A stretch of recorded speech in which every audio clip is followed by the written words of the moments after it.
Welcome to the Lowdown here on Ghana Web TV. This is an external edition of the show, and I'm sitting in for your regular host, Ni Akwe Ismail Akwe. My name is Wanda Hagan.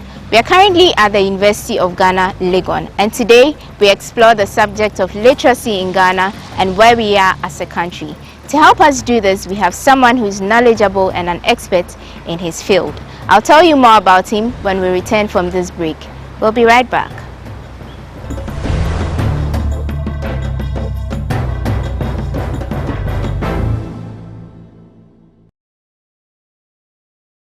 Welcome back from the break. This is the Lowdown. I am Wanda Hagan, and our guest today is Prof Kofi Agyekum. He is the head at the Department of Linguistics here at the University of Ghana. Prof. Okay, let me do a quick correction. I'm a professor here. I'm not the head. Okay. Our head is Dr. C.K. Appa. Right. Okay. I like to call you Opinion from time to time. No problem. Thank you for allowing us into your office. Thank you for thanking me. Right. You have about 70 article journals and 15, books to your credit. You're a big man. I'm not a big man. How did you manage to get there? No, for me, writing is a passion. And I tell some of my colleagues, anytime I'm not writing, anytime I'm not engaged in a new article, I feel a little bit sick. So it means that I have to now do the best out of me, come and find out if I can get a new article to work on. So that's how I go about it. Okay, but was it hard to get there? Normally when you start as a beginner, it's not easy. Because especially when you are writing to international journals, their style of writing will be different from yours. When you send the articles are sent to reviewers, at least 2 reviewers, each with their comments. And when the comments come, but sometimes you get saddened by some of the comments they give. But you only have to persevere and strive. So at some point in time, you become used to some of the comments, you become used to the style of writing, especially formatting with regard to referencing is a very difficult area. But as you continue writing and you keep on writing, you master the field.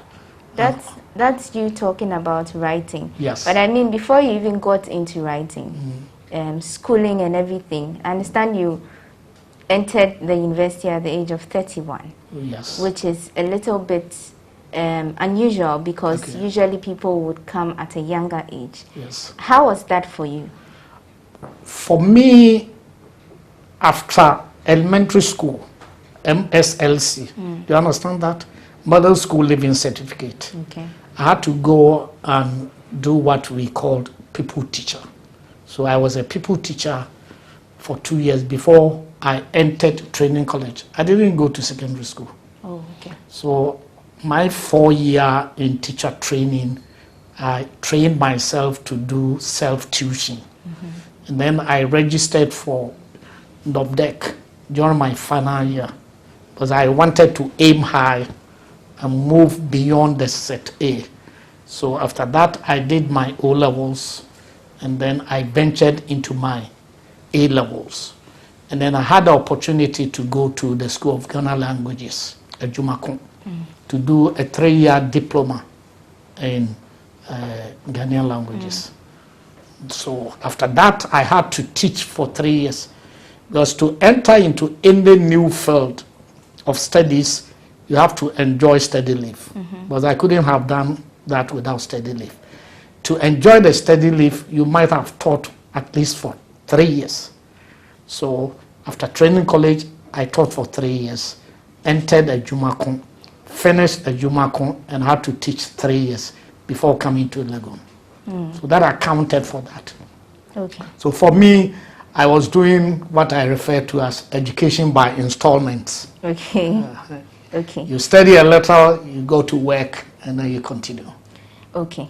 So that was a lot of education before you even entered the university? Yes. Okay. But talking about that age, and usually people would say they find it difficult to continue because they couldn't start at an earlier age, and so they would rather forget education altogether. Do you think age should be a barrier? Not at all. It's not a matter of determination. Quite recently, I think one of the ambassadors for South Africa, he graduated with a PhD. He's more than 70 years. So when it comes to education, there's no age barrier, unless you don't want to study. Okay. Let's talk about Ghana and the subject of literacy. Yes. From where you sit, where do you think Ghana stands? Are we growing? Are we retrogressing? I haven't done any scientific research into that, but I can say that it looks as if the reading habit is slowing down. And one of the reasons is that now students and pupils go to school and they are aiming at exams. They come here, they start asking, do you have PASCO?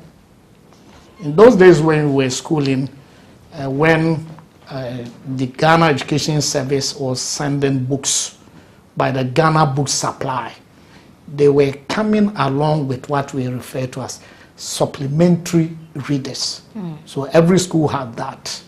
And after school, or even within break, students are tasked to go and pick some of the books and read. I don't think these days we have that system. The libraries were filled with some of these books. How many districts have libraries? We have all kinds of newspapers. Now the newspapers are more political than being helping the students. So that's one. What was the supplementary book supposed to do? They were supposed to complement the textbooks. Okay. Because the textbooks had chapter 1, chapter 2, with some exercises and drills. But the supplementary books were stories, fiction, prose, drama, poetry, to be added to what they were using as textbooks. Okay. They were all over. These days, the reading habit is more of what you call your technological age, where social media. And people prefer to read things on the social media rather than picking the books and reading from the books. That's also accounting for the low literacy rate. But don't you, where do you think the problem comes in over there? Because, I mean, social media is attractive, more attractive to the youth. So isn't there a way people can put the habit of reading onto social media or transfer it into technology? It's not habit formation. Because habit formation is by constant repetition. Okay. If you do something today, and you do it tomorrow, and you do it the next day, and you do it throughout the week, it becomes a habit. So if people are tuned to social media, and they are interested in the pictorial and the video and sensational stories here and there, somebody has fought with a girlfriend and all those things. I'm sure if you put Chinua Achebe's book there, they will read. So it's a matter of habit and how the attitude and how people tune their minds to. So what you are saying is that literary pieces cannot be made in such a way that it attracts the youth? Because I'm sure you're on social media. Yes. What's the longest thing that you'll be ready to read? Not very long. Not very long. Yes.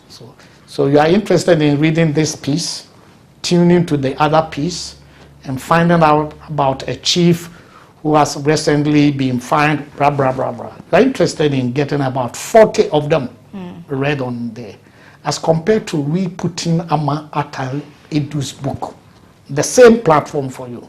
How many of your age group will go in for that? Okay, so if it is not a set book to be examined.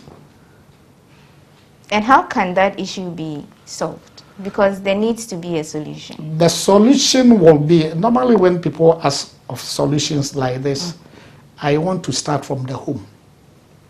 That if every parent is ready to get books for the children and then imbibe that habit of reading in these children at their younger age. Anytime you move out, you come with a book, you give it to them, you time them that by the end of these 3 days, 1 week, you might have finished reading this book. The child will finish and ask, Dad, is there any other book? They are building up this habit in them. So then, if at some point in time, if you put these things there for them, they'll be ready to read. Because the reading habit, I can tell you, is dwindling. That's why even at areas of administration, somebody comes as an administrator and sees a pile of information, correspondence to go through the whole day. How many people will get the time to scrutinize every single sentence and check what their meanings and implications are before they append their signature? It's not a matter of reading habit. And even in Parliament, how many people get the opportunity to read all the things that they give to them before they give their comments? Even in meetings, everywhere, it could be Legon, it could be any other place. Before a meeting, they send the dossier, and sometimes they are packed like these ones. How many people get the opportunity to go through every single page so that they can make constructive contributions and criticisms at the meeting? So that's where we find ourselves. Okay. Prof, is it enough to just read? Because, I mean, the literacy rate, according to data by World Bank data in 2020, has risen by 8%. But we find people who say they are literate moving around, and you see, for example, road signs, but they don't use this. It's not practical. Is it enough to just read? It depends on how you want to read it. If you are just flipping the pages and you think, oh, I'm done, that's not reading. If you are reading and you want to get information, you read, you come back after 2 lines or 3 sentences to find out whether you have understood what you've read. And that if you are asked about what you have read, can you say, yes, I got A, B, C from that? It's not just reading things like newspapers where you have graphic 56 pages and within 5 minutes you are done. That's not reading. Okay, so you read to understand. You read to understand, and you read to acquire information and knowledge. So where does practicality come in? Practicality in terms of, if I'm reading something, and I do that a lot, I have all kinds of books. I'm reading to use the knowledge in writing an article. So the reading is serving a practical purposes. I'm getting information from these readings to be able to get informed knowledge to be able to write my article. So that's for a practical purpose. I call it pragmatic reading. I'm reading because I have a context in mind. I'm not reading just because I need to read. No.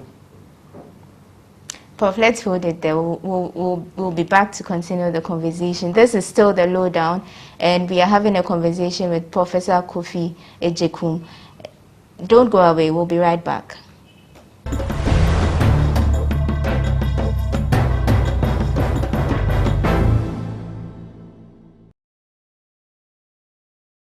Welcome back. This is the Lowdown. We are speaking with Professor Kofi Agyekum, and he's giving us an insightful background about the current state of Ghana's literacy. Prof. Yes. Where does language or linguistics come in as far as the subject of literacy is concerned? Without linguistics, you can read. But linguistics is the science of every language. So the letters that you find in the books, in the written, the sounds that people pronounce, the connections between how the sounds are brought together to form the words, and how the words are strung together to form the sentences, and how the sentences are meant to give meaning, the semantic meaning, and how we want to find out whether this meaning is applicable in this context. They are all parts of linguistics. Okay. So all the things that we do here are about language. Now, the general perception usually is that when people say you're illiterate, it means utebofo, or you speak very good English. But literacy, I suppose, doesn't only have to do with English language. It has to do with other languages. So where does local language come in? So anytime people say literacy is the ability to read and write, I always want to ask them, ability to read and write what? And the perception is ability to read and write English, which is a fallacy. Does it mean that anybody who is not an English speaker, somebody coming from Japan, and you can read fluently and write fluently in Japanese language, and then write so well in Chinese language, is that person not literate? So I think that definition given by people who are Anglo-centric should be put aside. And if we are looking at literacy, it's ability to read and write a language or languages. Then all languages can be factored into that definition. So if you look at that, then if somebody can read and write any of the Ghanaian languages, that person is literate in that specific Ghanaian language. So we are going to get literates in Ewe, literates in Kasem, literates in Ga, literates in Akan. Okay. All the aspects of Akan. So that's how we have to look at literacy. So there are some people who are literate in English, but illiterate in their own Ghanaian languages. Yeah. And that's a shame. I don't know whether you are one of them. I don't know. But people pride themselves because they are literate in English. And they don't feel ashamed they are illiterate in their own languages. Illiterate meaning even though they can speak, they can't write. They can't write, they can't read. Okay. Just go to the church and give the Ga Bible, Nzima Bible, or Tree Bible to some people who are scholars with PhD, whether some of them can read. So they are literate in English, fine, but they are illiterate in their own languages. Okay. And they are not bothered about that. They rather tease people who can read in their own languages and cannot read English. In English. Yeah. Okay. Okay. But we are all the same. Right. They are all literate in one language and illiterate in other languages. Okay. That seems to be the issue. Right. So when we talk about languages, it's a broad subject because there are different languages. But when we speak about local languages, and especially in connection with you, it appears you have decided to focus more on the Akan language. Yes. Okay. Is there a particular reason, and what piqued your interest in the Akan language? Because first and foremost, I might have told you that I did O-level Ghanaian language. I've done A-level Akan, and I did diploma in Akan. Okay. So at least I have a strong background in the language. And I've also done research on mother tongue education and what it can offer to mankind. Prof, before you continue, I mean, you did all these things you've mentioned in the Akan language. Yes. Why not any other language? Why Akan? Because first and foremost, that is my mother tongue. Okay. And people think naturally in their mother tongue. So if you are learning your own language, it's easier. Yeah. Unfortunately for me, because of the geographical areas that I found myself, it was not possible to learn other Ghanaian languages. Because I did my elementary education in Ashanti region, we speak Akan. I did my training college course in Bono, in Kransa. They also speak Bono, which is Akan. I don't need any interpreter between a Bono speaker and myself. And then I furthered my education in Central Region, Ejumako, where they also speak Akan. So I didn't get the opportunity to learn any other language because of this geographical location that I found myself. I would have preferred to learn other languages, especially Ga. I wish I could speak Ga or speak Ewe or speak Nzima, but unfortunately I didn't get that. So then I had to hold on to the Akan that I thought I knew, and then be a crusader of the Akan language, so that people will know that if you can also study Akan, it's not a case that because you are not intellectually bad, that's why you have chosen to study Akan. So that has been my crusader. And I can tell you, I've enjoyed studying, researching, and teaching in Akan and broadcasting in Akan. And I've never regretted, and I will never, ever regret being an Akan scholar. Okay.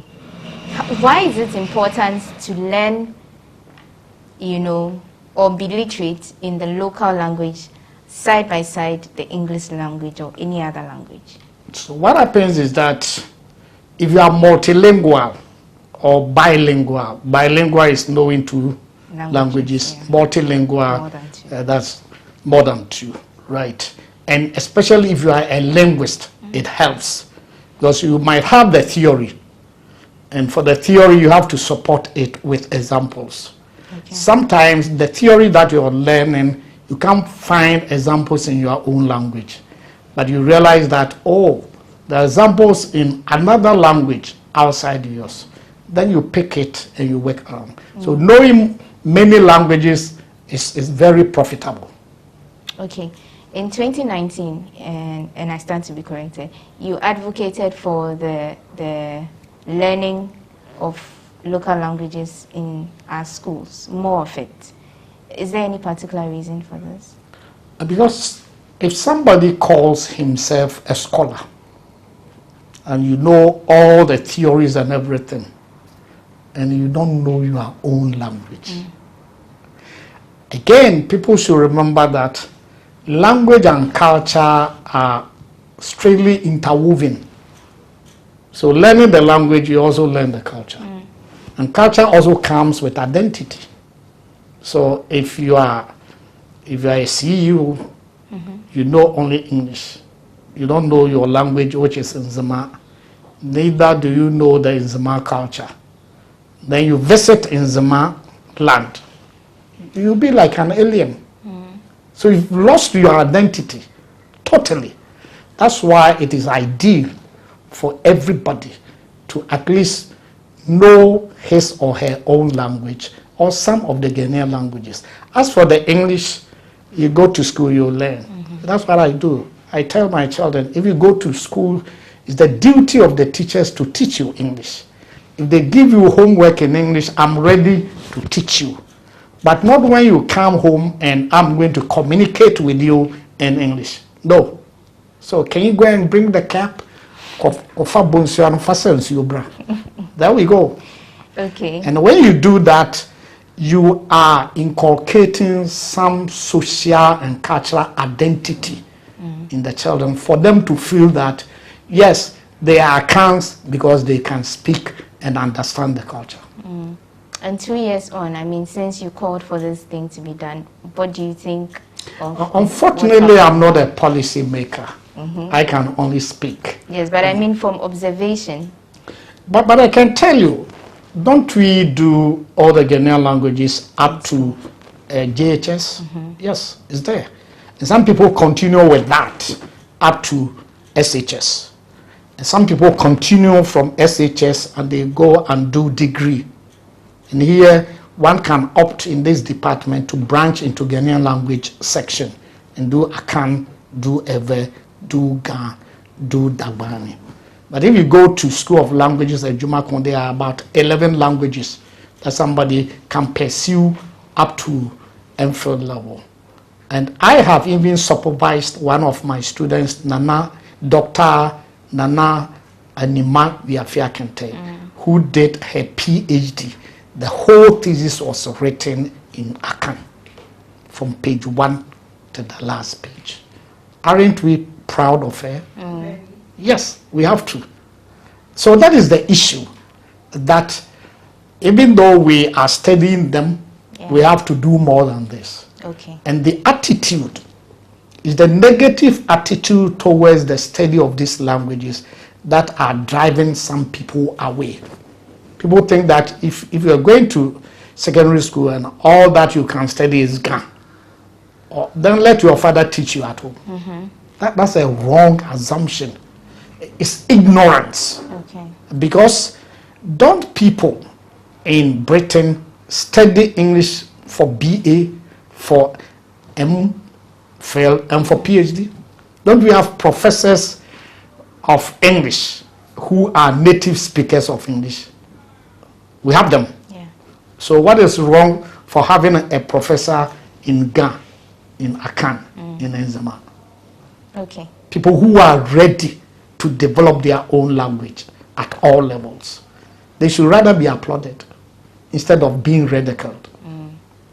Okay. Now, I think about a month ago, the president proposed that French may become a compulsory language in the country. What do you make of that? Those are politicians. And they didn't start from this president.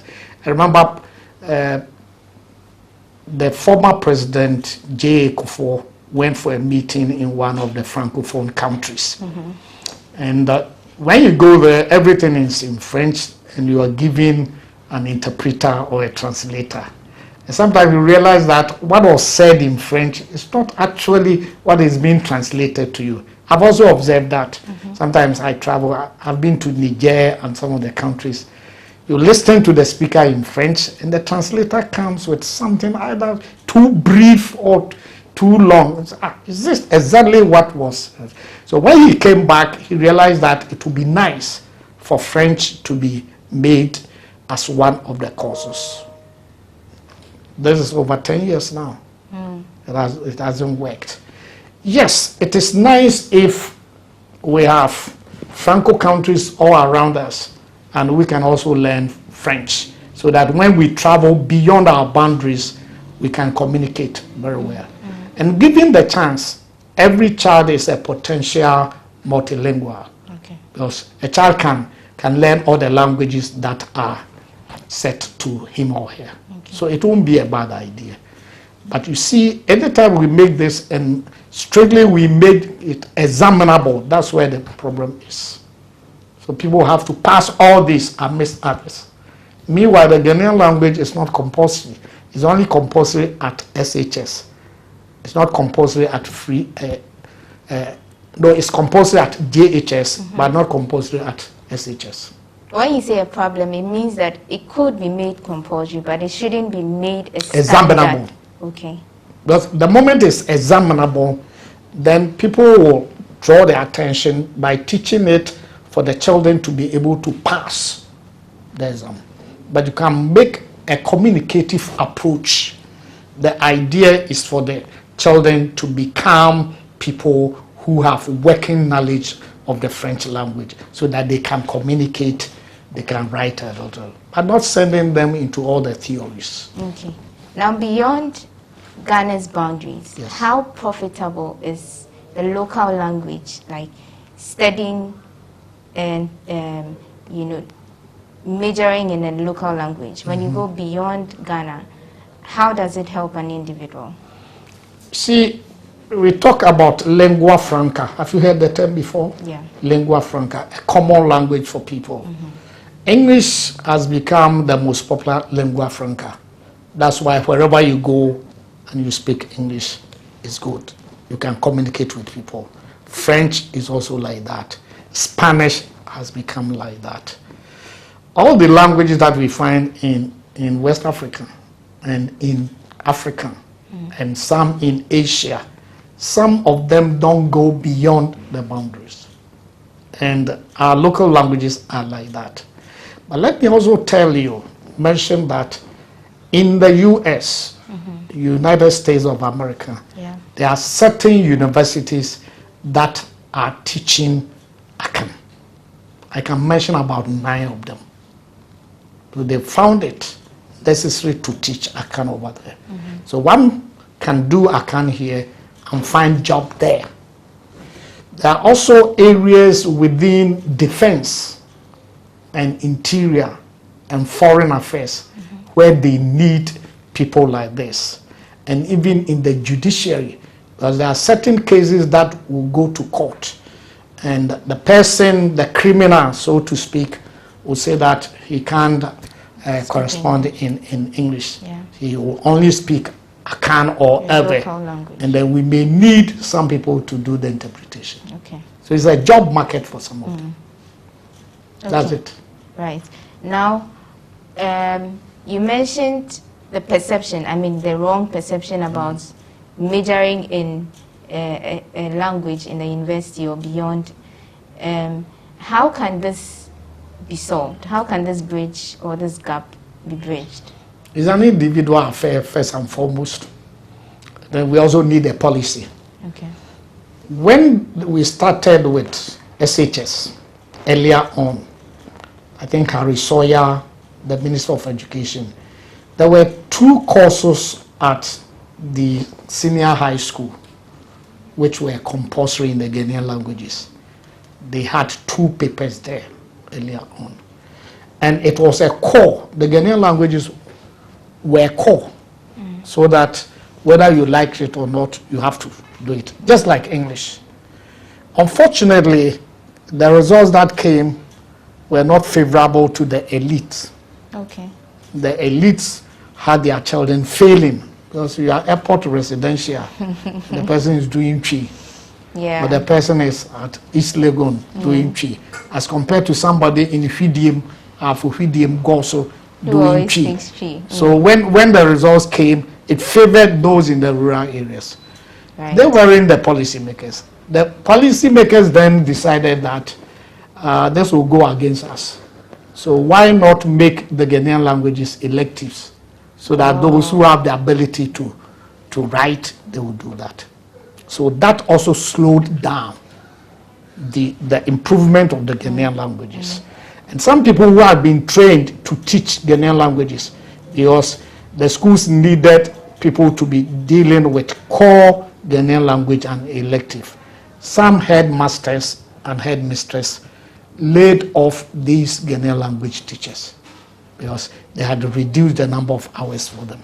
So policy-wise, if the government is ready to get people involved in the Ghanaian languages, we'll be moving forward. Right. But they have also forgotten that most of the elections that they win is because of the use of the local languages. Have you thought about that? They do all the campaigns in the local languages. They travel to the people, they want to speak the language the people can understand. Our current vice president, when he started, he couldn't speak Twi. Now he speaks impeccable Twi. Most of the songs that are composed for them during elections, they are normally in the local languages. So why can't they help us to develop them? Look at most of the adverts for businessmen and women. A lot of them are in the Ghanaian languages, because that is the language most people in the country understand. So if you want to sell and sell well, do it in the language that people can understand. Check media. When we started here, University of Ghana, I introduced the newspaper review in Ghanaian language. We call it a FISM, somewhere in 1997. The maiden one was in April 1997. When news stations came, Peace FM, Adom, and all those came, and they realized the need to broadcast in Ghanaian language. Look at how they are moving up. So that's how we have to look at it. And note that the Ghanaian languages have a lot more to offer if we want to document and improve on its studies and teaching. That's what I think. Prof, we are wrapping up the conversation, but yes.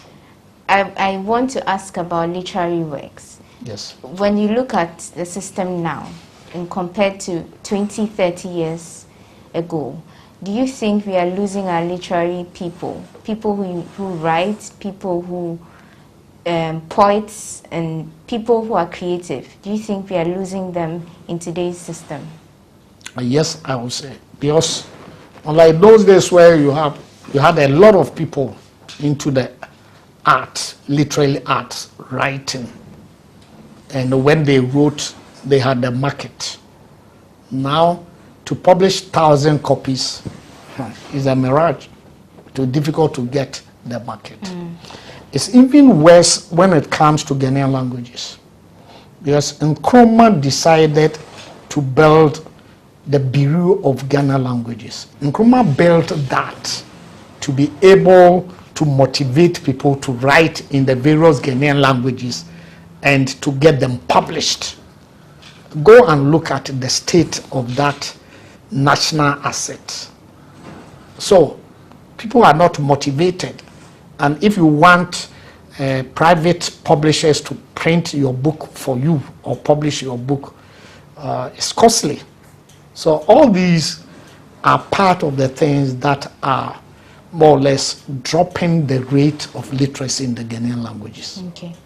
And I mean, this conversation is in tune with September 8th World Literacy Day. But beyond this, how can this conversation go on? How can we talk about and advocate for literacy, both for English and for local languages in Ghana? I hope that we shouldn't wait for it to be an annual affair. Once a while, we should have a way of organizing seminars and workshops, going for funding wherever we get it, and organize this. The media should also help. There are too much and too many sports for politics. So if we can have just a slot of 5 to 10 minutes for literally conversation all over, that would be fine. And then in our schools, we should have those things. We have drama, and then we have poetry. We should have groups, associations formed within the school, where the students will have what we call patrons, people who teach literature to help. And then on TV, there should be programs like that. That can help. And the government should be ready to pump some money into those areas. Probably bring back the Ghana supply, the Ghana book supply, whereby we can send some of these books to the schools. And then in the schools, whether in the local areas, rural areas, or in the urban centers, do well to have school libraries, and then have time where the children will go there and sit and read and be supervised by some of their seniors or teachers. Opinion? Yes. Thank you for this very insightful conversation. Thank you for grateful for your time. That's how we wrap up this edition of the Lowdown here on Ghana Web TV. Our guest has been Professor Kofi Agyekum. We also know him popularly as Opinion Agyekum, and he's been telling us everything we need to know about literacy and the state of literacy in Ghana. Thank you for joining us. My name is Wanda Mihigan, and I've been sitting in for your regular host, Ni Akwe Ismail Akwe.